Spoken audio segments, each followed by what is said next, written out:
Hello students, welcome back to the channel accounts learning point.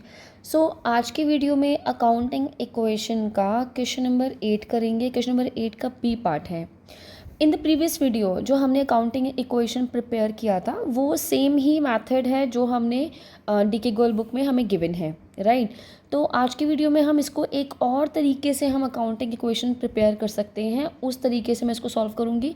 तो देखते हैं कौन सी ट्रांजेक्शन्स हमें गिवन है। सबसे पहले we have Raghu started business with cash 1,50,000। 1,50,000 में उसने बिज़नेस स्टार्ट किया। फिर उसके बाद उसने 80,000 रुपये के गुड्स खरीदे हैं कैश में और 40,000 रुपये के गुड्स खरीदे हैं ऑन क्रेडिट, राइट। फिर थर्ड है 75,000 रुपये के गुड्स सोल्ड करे हैं, यानी कि जो 75,000 75,000 के गुड्स उनकी कॉस्ट 75,000 की थी, जिसको 1/3% का प्रॉफिट कमा के फिर बेचा है, ठीक है। और उसके ऊपर पेमेंट जो रिसीव हुआ है वो हाफ ही रिसीव हुआ है इन कैश, ठीक है, बाकी उधार है। गुड्स जो है वो कॉस्टिंग रुपीज़ 10,000, 10,000 रुपये की गुड्स जो हैं वो 12,000 में सोल्ड करी हैं ऑन क्रेडिट। रेंट पे किया है, सैलरीज पे की हैं। उसके बाद गुड्स कॉस्टिंग रुपीज़ 20,000 रुपये की गुड्स जो हैं वो 18,500 की। See in the third transaction we have earn the profit, in the fourth transaction we have earned profit, but in the sixth transaction we had a loss while selling the goods। हमने 20,000 रुपये की goods हमें 18,500 की बेची हैं for cash में, but we got the loss, हमें यहाँ पर लॉस हुआ है। So be with me till the end of the video. इसको हम अकाउंटिंग इक्वेशन जो प्रिपेयर करेंगे थोड़ा अलग तरीके से मैं इसको प्रिपेयर करूँगी। So keep watching. So we have the accounting equation assets is equal to liabilities plus capital, right। तो जैसे हमने प्रीवियसली किया था कि हमने हॉरिजॉन्टल ही हमने सारी असेट्स को लिखा था। आज के हम कैसे करेंगे, इन असेट्स को हम वर्टिकली लिखेंगे, जिससे मतलब there is another method I told you. जैसे फर्स्ट एंट्री में हमारे पास है फर्स्ट ट्रांजेक्शन में कि started business with cash, Raghu started business with cash. तो यहाँ लिखा जाएगा Raghu started business with cash, उसने बिजनेस स्टार्ट किया कैश के साथ, ठीक है। तो यहाँ पर कैश इस तरह से लिखने के बाद हम यहाँ लिखेंगे 1,50,000। तो हम यहाँ लिखेंगे 1,50,000। ये हमारा असेट साइड में कैश लिखा और कैपिटल के नीचे भी लिख देंगे कैपिटल 1,50,000। कैपिटल नहीं भी लिखेंगे तो चलेगा, ठीक है। अब इसके बाद ये हमारी ट्रांजैक्शन क्लोज है, लाइन ड्रॉ कर देंगे। अब इसके बाद secondly bot goods for cash, goods जो हैं वो कैश में भी खरीदी हैं और क्रेडिट पे भी खरीदी हैं, ठीक है। तो पहले हम ट्रांजैक्शंस लिखेंगे bought goods for cash and on credit. See इसमें क्या करेंगे, पहले कैश में से जो हमने कैश की पेमेंट करी है ना माइनस कर देंगे, ठीक है। 1,50,000 में से हम 80,000 माइनस कर देंगे, क्योंकि जो हमने गुड्स खरीदी हैं कैश में भी खरीदी हैं और क्रेडिट में भी खरीदी हैं। क्रेडिट यानी कि उधार, उधार इसका मतलब पेमेंट तो गया नहीं, 80,000 पे पेमेंट कर दिया। तो 1,50,000 में से 80,000 माइनस कर देंगे, कैश आ जाएगा हमारा नाउ 70,000। और स्टॉक जो हमारा होगा अब है कितने, टोटल कितने का हो जाएगा, 80,000 एंड 40,000 1,20,000, ठीक है। ये यहाँ पे इसको 1,50,000 इज इक्वल टू 0 ये लिखना था, जो हमारा अकाउंटिंग इक्वेशन बराबर होता है, ओके। अब यहाँ पर क्योंकि उधार है तो हम यहाँ लिखेंगे क्रेडिटर, कितना 70,000 सॉरी 40,000, ठीक है। और कैपिटल तो हमारा कितना है 1,50,000।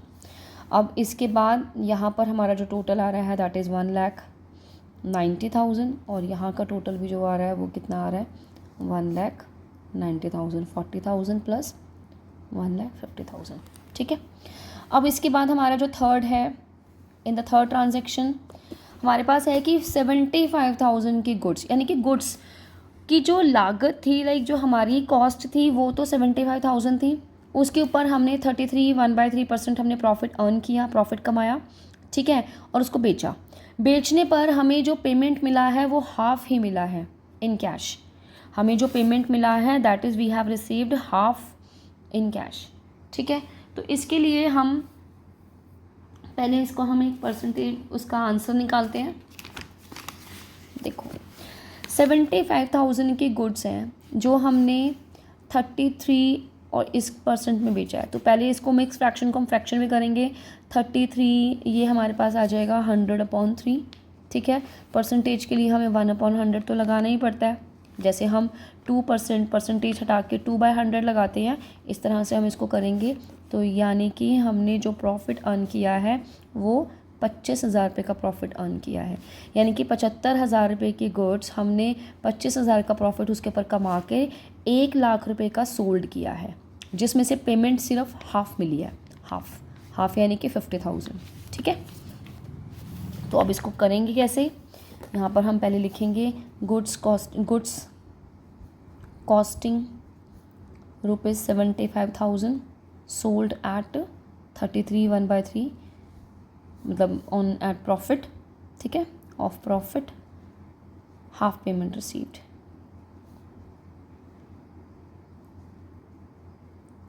ठीक है। तो हाफ पेमेंट 1,00,000 का हाफ मिला है 50,000, 70,000 में हम 50,000 ऐड करेंगे तो जो हमारा अब कैश हो जाएगा वो 1,20,000। अब क्योंकि हमने स्टॉक में से 75,000 का हमारा स्टॉक चला गया, तो 1,20,000 में से हम 75,000 माइनस करेंगे, तो यहाँ आ जाएगा स्टॉक कितने का बच गया, 45,000 का, ठीक है। अब हमारे पास क्योंकि हमने उधार माल बेचा है तो डेटर हैं 50,000 के, ठीक है ना। डेटर कौन होते हैं, जिनको हमने उधार माल बेचते हैं। जब हमने उधार माल ख़रीदा था हमने क्रेडिटर लिखा था, जो हमारी लायबिलिटी थी। हमने उधार माल बेचा है तो वो हमारी असेट है, हम इसके नीचे लिखेंगे, ठीक है। और इसके बाद अब जैसे यहाँ पर जो क्रेडिटर है उसमें तो कोई चेंज नहीं आया, वो तो हमारा 40,000 ही है, और कैपिटल भी 1,50,000 है। लेकिन अब इसके अंदर प्रॉफिट ऐड हो जाएगा, ठीक है। प्रॉफिट ऐड हो जाएगा जो हम करेंगे 25,000, जो हम ऐड करेंगे कितना आ जाएगा, ये 1,75,000, थोड़ा सा नीचे लिखो इक्वल हो जाए। यहाँ आ जाएगा ये 1,75,000, यहाँ ये हो गया 40,000, और यहाँ इसको हम टोटल करते हैं तो ये हमारा इसका बराबर आना चाहिए 2,15,000, राइट। अब नेक्स्ट देखते हैं, हाफ पेमेंट मिला था तो हमने हाफ कैश में ऐड कर दिया है 70,000 में, और डेटर में 50,000 लिखा, ठीक है। नेक्स्ट है हमारे पास 10,000 रुपये की गुड्स हमने 12,000 रुपये की बेची हैं, लेकिन उधार बेची हैं।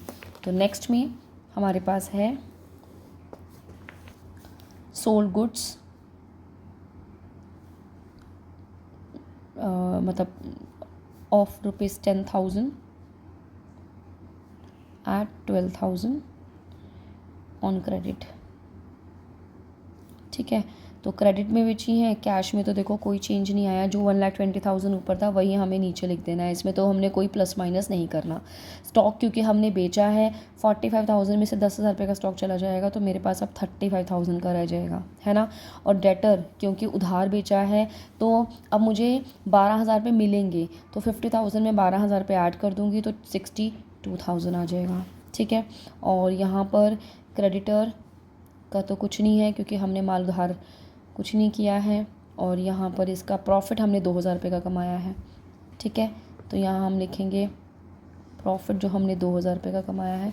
अब ये जो टोटल करेंगे तो यहाँ पर 40,000, 1,77,000, और इसका टोटल जो हमारा आ जाएगा दैट इज़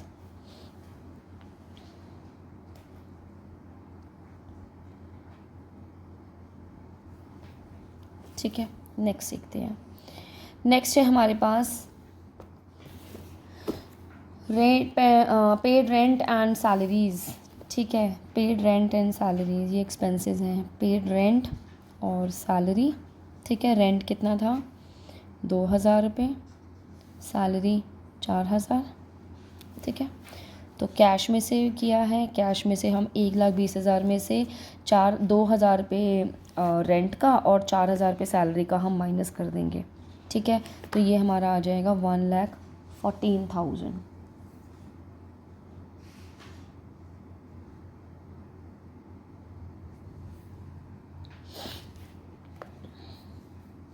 और स्टॉक में कोई चेंज नहीं आएगा क्योंकि हमने माल नहीं बेचा है।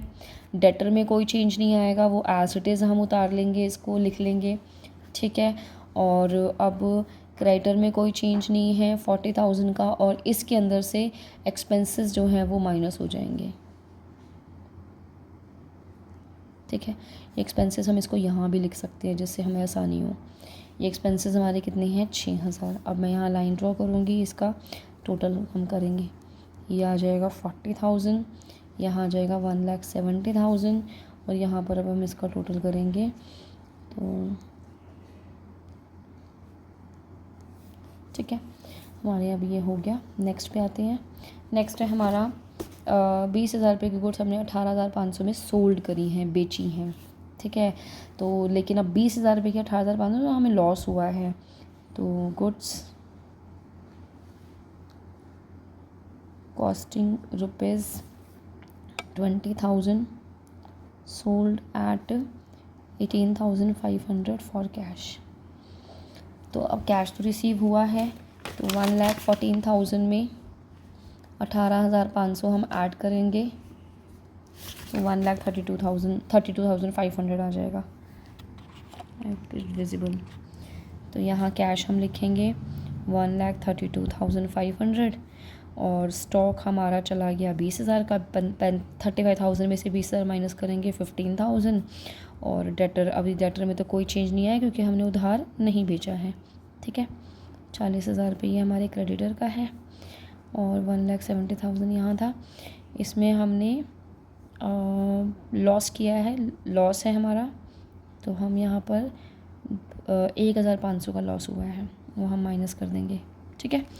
तो अभी टोटल करेंगे तो देखो हमारा एसेट साइड का टोटल लायबिलिटी साइड के टोटल के बराबर आना चाहिए, जो हमारा है भी।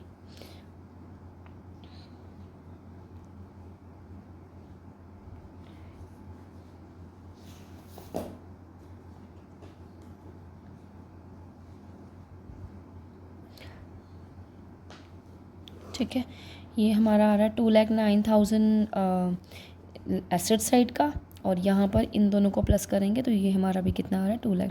तो यानी कि ये दोनों बराबर हैं।